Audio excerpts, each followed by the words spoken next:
मेवाड़ की एक राजकुमारी थी, अजब कुमारी। ओके। अजब कुमारी अपने पिता के साथ वृंदावन बरसाना घूमने आई।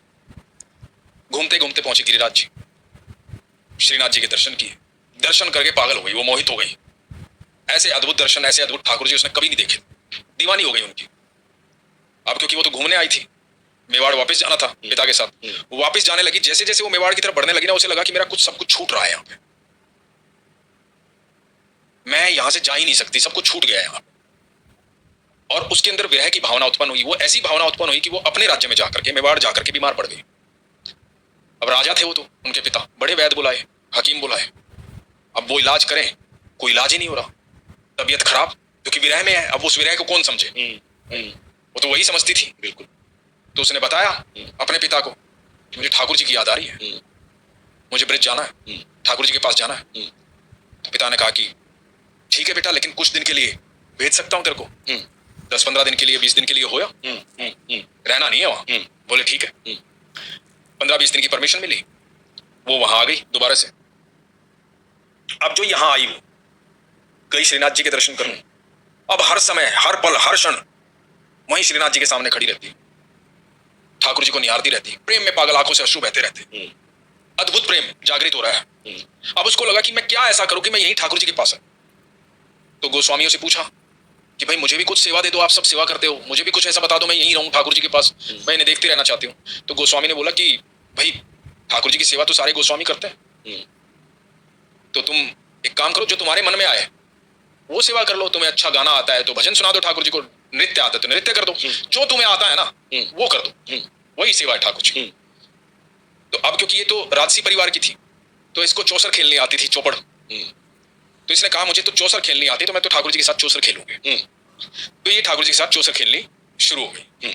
अब रोज क्या करती, ये बड़ी खिलाड़ी थी उसकी, मतलब इसे कोई हरा नहीं सकता था। तो ये ठाकुर जी की भी बारी खुद चलती, अपनी बारी भी खुद चलती, लेकिन अंत में आकर के रोज ठाकुर जी को जितवा देती। ओके। खुद हार जाती।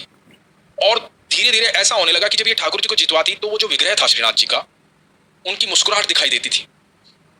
और खाली अजब कुमारी को दिखाई नहीं देती थी, बाकी सबको भी दिखाई देने लगी। अच्छा।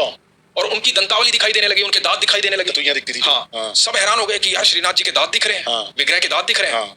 अब ये रोज उनको जिता देती, और ठाकुर जी बड़े प्रसन्न होते हैं। और कई बार ठाकुर जी के पसीने भी छूट जाते जब ठाकुर जी हारने को होते, पर ये फिर जितवा देती। और इसको बड़ा आनंद आता ठाकुर जी के साथ खेलने में। बड़ी कड़ी कड़ी बाजी चलती कि ठाकुर जी हारने वाले फिर जितवा देती।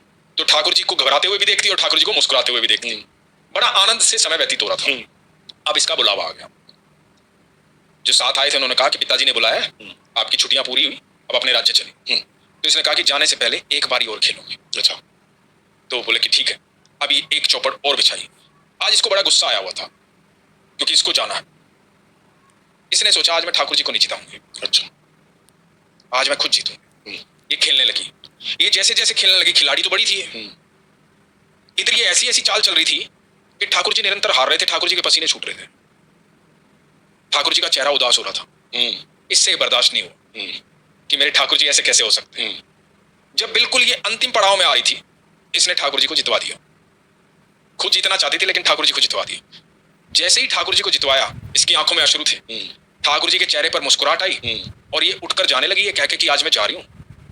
और ऐसा कहते हैं पारस भाई, श्रीनाथ जी ने अजब कुमारी की बाह पकड़ ली।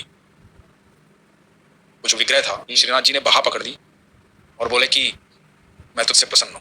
बोले कि मैं तेरी भक्ति से, तेरे प्रेम से प्रसन्न हूं। तू बता तुझे क्या चाहिए।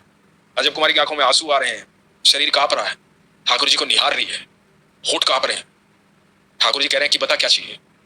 तो अजब कुमारी बोलती है जो मांगूंगी वो दोगे। तो ठाकुर जी बोलते हैं तेरे मांगने में देर हो जाएगी, मेरे देने में देर नहीं होगी, बता क्या चाहिए।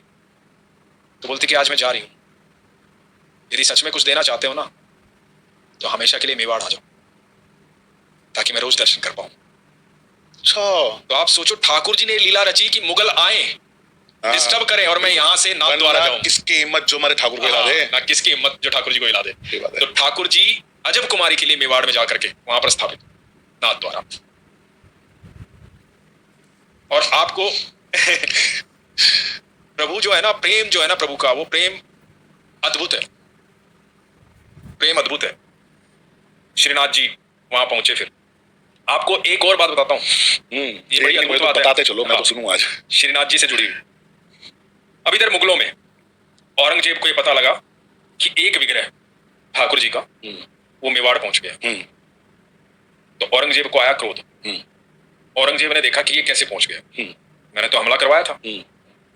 तो बताते हैं कि औरंगजेब वहां पर गया मेवाड़।